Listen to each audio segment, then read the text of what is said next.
మంగళగిరి నియోజకవర్గం గత ఎన్నికల్లో లోకేష్ పోటీ చేసి ఓడిపోవడంతో అందరి దృష్టిని ఆకర్షించిన నియోజకవర్గం. అమరావతి రాజధాని ప్రాంతం కూడా కొంత భాగం ఉండడంతో మరింత ప్రత్యేకత సంతరించుకున్న నియోజకవర్గం ఇది.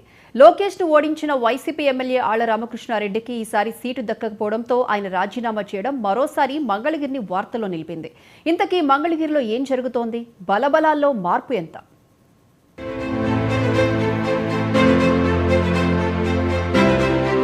రాజధానిగా చెప్పుకునే అమరావతికి పక్కనే ఉన్న మంగళగిరి నియోజకవర్గంలో మంగళగిరి అనగానే మనకు అక్కడి చేనేత, పట్టు వస్త్రాలు గుర్తుకొస్తాయి.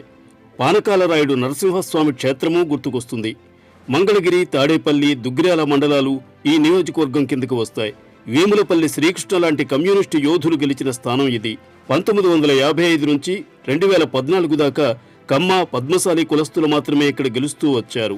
గడిచిన 2 ఎన్నికలు స్వల్ప ఆధిక్యంతో వైసీపీ, అందులోనూ రెడ్డి కులస్తులు గెలిచారిక్కడ. 2014, 2019 ఎన్నికల తీరు పరిశీలిస్తే ఈ 2 సార్లు వైసీపీ అభ్యర్థిగా పోటీ చేసిన ఆళ్ల రామకృష్ణారెడ్డి అలియాస్ ఆర్కే గెలవటం, అది కూడా ఒకసారి పద్మశాలి సామాజిక వర్గం అభ్యర్థి మీద, ఇంకోసారి కమ్మ సామాజిక వర్గ అభ్యర్థి మీద కావటం గమనార్హం. 2014 ఎన్నికల్లో తెలుగుదేశం అభ్యర్థిగా బరిలో దిగిన గంజి చిరంజీవికి 88,965 ఓట్లు రాగా, వైఎస్ఆర్సీపీ అభ్యర్థి ఆళ్ల రామకృష్ణారెడ్డికి 85,977 ఓట్లు వచ్చాయి. అంటే కేవలం 12 ఓట్ల తేడాలో తెలుగుదేశం ఓడిపోయింది. ఈ ఎన్నికల్లో ఉభయ కమ్యూనిస్టులకు 10,000కు పైగా ఓట్లు దక్కడం విశేషం. ఆ తరువాత పరిస్థితుల్లో మార్పులు వచ్చాయి. మంగళగిరి మీద లోకేష్ కన్నుపడింది. 2019కి ఆయన పోటీ చేస్తారన్న సంకేతాలు వచ్చాయి. అప్పటికే మున్సిపల్ చైర్పర్సన్ అయిన గంజి చిరంజీవికి తెలుగుదేశంలో ప్రాధాన్యం తగ్గుతూ వచ్చింది. ఆయన వైసీపీలో చేరిపోయారు. 2019లో ఆర్కేకి, లోకేష్కి మధ్య పోటీ జరగడం ఈ పోరును అత్యంత ప్రతిష్టాత్మకంగా మార్చింది. లోకేష్కి 1,03,127 ఓట్లు రాగా, ఆళ్ల రామకృష్ణారెడ్డికి 1,08,464 ఓట్లు వచ్చాయి. అంటే 5,337 ఓట్ల తేడాతో లోకేష్ ఓటింపాలయ్యారు.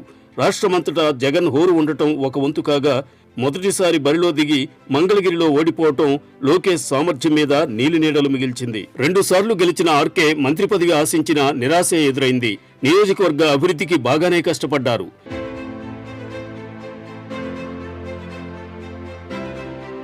రాజధాని భూముల విషయంలో కోర్టుకు వెళ్లటం సహా అనేక అంశాలలో టీడీపీకి వ్యతిరేకంగా పోరాడుతూ వచ్చారు. 21 గ్రామాలను విలీనం చేసి కార్పొరేషన్ ఏర్పాటుకు కృషి చేశారు. కులాల వారీగా కమ్యూనిటీ హాల్స్ కట్టించారు. కానీ క్రమంగా పార్టీ అధిష్టానం ఆయన ప్రాధాన్యాన్ని తగ్గిస్తూ వచ్చింది. పార్టీలో చేరిన పద్మశాలి సామాజిక వర్గ నేత గంజి చిరంజీవికి ఆప్కో చైర్మన్ పదవి కూడా కట్టబెట్టింది. ఈ సంకేతాలన్నీ ఆర్కే గమనిస్తూనే ఉన్నప్పటికీ బయటపడలేదు. కానీ నియోజకవర్గ ఇన్ఛార్జిగా గంజి చిరంజీవిని ప్రకటించడం ద్వారా ఆర్కేకు టికెట్ లేదని చెప్పడంతో ఆయన ఎమ్మెల్యే పదవికి, పార్టీకి రాజీనామా చేశారు. దీంతో ఇప్పుడు చిరంజీవికి, లోకేష్కు మధ్య పోటీ దాదాపుగా ఖాయమైనట్టే. 2024 ఎన్నికలకు వైసీపీ అభ్యర్థిగా ఖరారైన గంజి చిరంజీవి ఈ నియోజకవర్గంలో బలమైన పద్మశాలి సామాజిక వర్గానికి చెందినవారు. 2014 ఎన్నికల్లో కేవలం 12 ఓట్ల తేడాతో ఓడిపోయారు. మంగళగిరి మున్సిపల్ చైర్మన్ గా పనిచేశారు. ఈ మధ్యనే ఆప్కో చైర్మన్ అయ్యారు. వ్యక్తిగత బలానికి వైసీపీ బలం తోడైతే గెలుపు సులువని భావిస్తున్నారు. అయితే గతంలో టిట్కో ఇళ్లకు డబ్బులు వసూలు చేశారనే ఆరోపణలున్నాయి. తెలుగుదేశం విషయానికొస్తే 2019 ఎన్నికలకు ముందు, తరువాత కూడా నియోజకవర్గం మీద లోకేష్ ప్రత్యేక దృష్టి పెట్టారు. మంగళగిరి ఇన్ఛార్జిగా ఉన్న పోతినేని శ్రీనివాసరావు మండల, గ్రామస్థాయి టీడీపీ నాయకులందరినీ సమన్వయం చేసి పార్టీని ముందుకు నడిపిస్తున్నారు. లోకేష్ ఇక్కడి నుంచి పోటీ చేస్తారా లేదా అనే విషయంలో ఇంకా సందిగ్ధత కొనసాగుతూనే ఉంది. లోకేష్ ఇంకేదైనా నియోజకవర్గం ఎంచుకుంటే ఇక్కడ పోతినేనికే టికెట్ దక్కవచ్చు.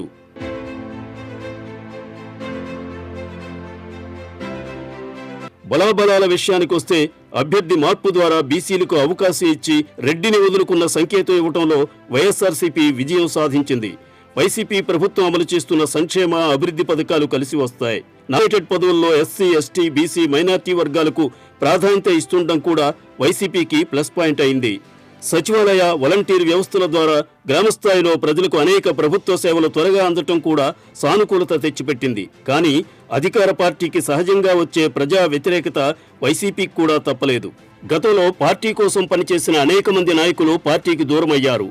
పార్టీ కార్యకర్తలను నడిపించే సరైన నాయకత్వం లేకపోవటం లోటుగానే మిగిలింది. గ్రూపు రాజకీయాలు ఇక్కడి విజయావకాశాలను దెబ్బతీయవచ్చు. స్థానికంగా ట్రాఫిక్ సమస్యల వంటివి పరిష్కరించలేకపోవడం, పేదలకు ఇళ్ల స్థలాలు ఇవ్వకపోవడం లాంటివి ప్రతికూలంగా పనిచేస్తాయి. తెలుగుదేశం పార్టీ ఓటమి తరువాత కూడా నియోజకవర్గంలో పనిచేయటం ఆ పార్టీకి కలిసి వచ్చే అంశం. ఉచితంగా కుట్టు మిషన్ల పంపిణీ, చేతి వృత్తుదారులకు అవసరమైన సామగ్రి పంపిణీ చేశారు. చిరు వ్యాపారులకు తోపుడు బండ్లు అందజేశారు. గ్రామ, మండల స్థాయి కమిటీలు వేశారు. జనసేన పొత్తు వలన అదనపు ప్రయోజనం కలుగుతుంది. అయితే లోకేష్ పోటీ చేయకపోవచ్చుననే మాట ఇక్కడ ప్రజల్లో నిరాశ నింపుతోంది. సామాజిక వర్గం పరంగా పద్మశాలి అభ్యర్థి మీద తలపడటం కొంత ఇబ్బందికరం కావచ్చు. స్థానికుడు కాకపోవడం లోకేష్కు ఈసారి కూడా మైనస్ పాయింట్గానే మిగులుతుంది.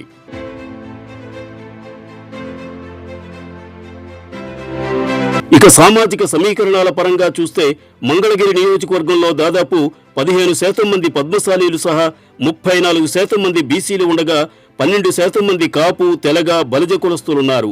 20% మంది ఎస్సీలు, 7% రెడ్లు, 5% కమ్మ, 8% ముస్లింలు ఉన్నారు. ఇక్కడ కమ్మ సామాజిక వర్గానికి చెందిన వారు 7 సార్లు, పద్మశాలి సామాజిక వర్గం అభ్యర్థులు 5 సార్లు, రెడ్లు 3 సార్లు గెలిచారు. బీసీలు ఎక్కువగా ఉన్నప్పటికీ బీసీకి టికెట్ ఇవ్వకుండా లోకేష్ ని పోటీ చేయించడం వల్ల బీసీలకు అనుకూలమైన పార్టీ అని చెప్పుకునే అవకాశాన్ని టీడీపీ పోగొట్టుకుంది.